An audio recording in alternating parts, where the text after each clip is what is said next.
Radhe Radhe, good morning সবাইকে। কেমন আছো তোমরা?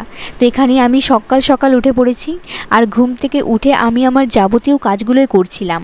আর আজ ঘুম থেকে উঠে দেখি আকাশটা বেশ পরিষ্কার ছিল, বৃষ্টির কোনো নামগন্ধই ছিল না। এই কয়দিন টানা বৃষ্টির জন্য রাস্তাঘাট পুরো কাদা হয়ে গেছে। আমাদের বাড়িটা যেহেতু একটু ভেতরে, সেহেতু বৃষ্টিতে যাতায়াতের প্রচুর অসুবিধা হয়। যাই হোক, আজকের ওয়েদারটা খুব ভালো ছিল, আর এখানে আমি ঘরটা পরিষ্কার করে নিচ্ছিলাম। আর আজকে অনেক কাজ ছিল, যার কারণে অনেক সকালে উঠতে হয়েছিল। মাঝে মাঝে আমার বড় আমাকে হেল্প করে দেয়, কিন্তু আজ যেহেতু ওরও কাজ ছিল, ওর জন্য ও সকাল সকাল বেরিয়ে পড়েছে। তো যাই হোক, একাই সব কিছু করছিলাম। ঘর ঝাড়ঝাড়টা দিয়ে একটু ঘরটা মুছে নিচ্ছিলাম। বৃষ্টি কাদার দিনে ঘরের অবস্থা খুব খারাপ হয়ে যায়, যার কারণে মাঝে মাঝেই ঘর মুছতে হয়। মোটামুটি সমস্ত কাজ সেরে চলে গেছিলাম রান্না করতে। আর আজ রান্না করেছিলাম ডাল, আলু ভাজা, কাঁচকলা ভাজা, কচুরলতি ভাজা।